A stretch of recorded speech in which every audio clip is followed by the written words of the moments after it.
All right, so moving on to the card from last night. We have Strikeforce Hendo versus Feja, or Feja versus Hendo. And first fight of the night, George Masvidal against Billy Evangelista. Pretty good fight. It was pretty good. I didn't get to watch most of it. How do you get the action was whatever, it was back and forth, but Masvidal It was entertaining. It was entertaining, but Masvidal did, there was no question he won that fight. Yeah, he picked him apart. Masvidal won it. Came down to experience, it seems. Decision right there. First loss for Evangelista. Yep, it was 30-27 across the board. Next fight, I was really pumped for this fight, and it didn't really play out how I thought it would. Well, in terms of Tim Kennedy's, let me just... me and you are big fans of Manhoef. Tim Kennedy, Melvin Manhoef. Kennedy won by submission. It was a rear naked choke. 3:41 into the first round. I actually thought this would go at least to the second, maybe third round. But that's no surprise, right? Yeah. Manhoef's conditioning is, it's in question right now. It's in question. Like, his power is there. If he knocks you, he wrecks you. You saw that first leg kick. At least we got one good leg kick. And he dropped Tim Kennedy with that his first leg striking's kick. there, but his ground game's not. Yep. That's just how it is.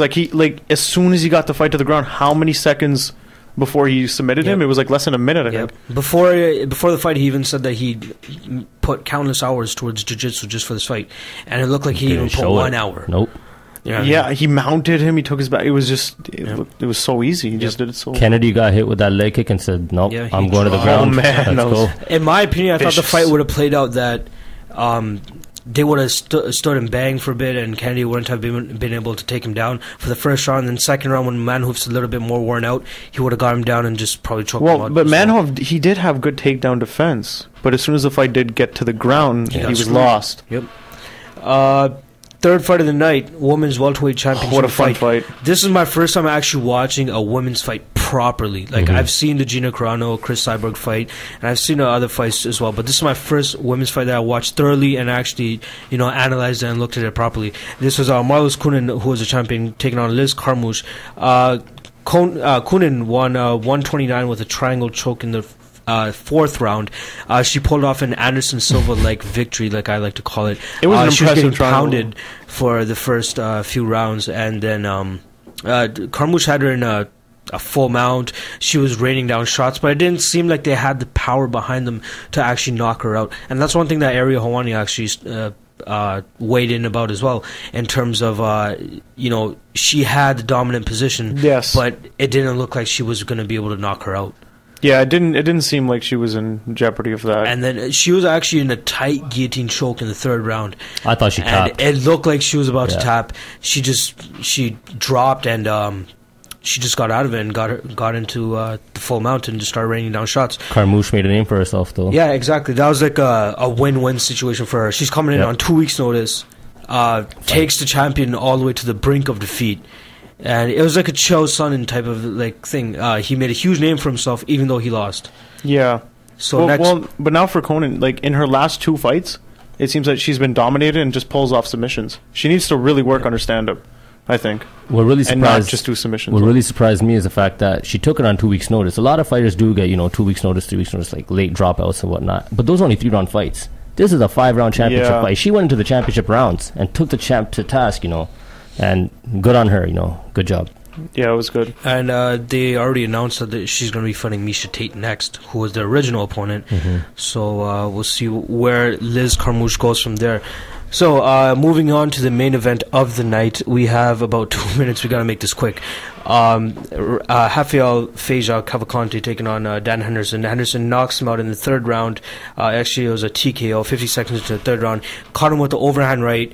Like we said before, it looked like he actually got knocked out by dropping onto the canvas, and that's what got him into trouble. Henderson got him about 4 or 5 more punches, and that was it. That was a really fun fight. Feja had a knockdown, which, really surprised me. Henderson doesn't get knocked down often. He's not been stopped, just got choked up. But, man, I was surprised at how fast a 40-year-old Henderson, after getting knocked down, got right back up and took him down. It was Henderson does not look like he's going to be slowing down anytime soon. He was awesome for 40. I read that Henderson's happy with the light heavyweight win, but he wants to make a run at middleweight as well. He feels he's in great shape, and he thinks that as long as he can make the cut properly, fine. But if he can't put up Jake Shields' performances again. And, I think the fact that Strikeforce doesn't have a lot of light heavyweights to contend, just gets him bored and he wants to go do something else. But good on him. So it looks like next up would be definitely agree with what Ariel said. We were talking about this before. The winner of Musashi Kyle should definitely get the next shot.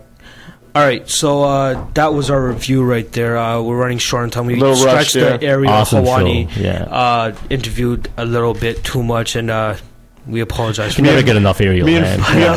Exactly. I think me and Prab almost feel like we were just listening to the show ourselves. I had a lot of fun. It was fun, though. It was fun. I was a little starstruck a little bit. I won't even lie. I was a little starstruck, but I tried to keep good job. Cool. Yeah. Mr. Helwani. Cool. Again, good job on leading the interview. So yeah, for sure. All right.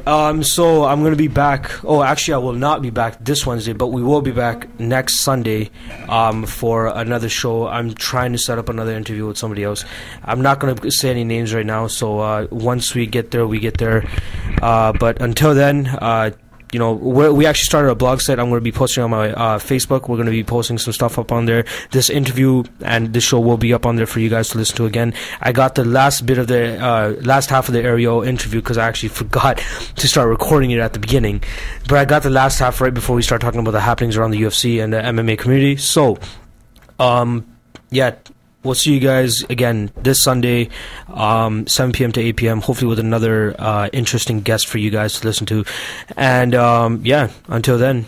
Hopefully there's some good headlines in MMA this week. Exactly. All right, guys. Peace out. Guys next week.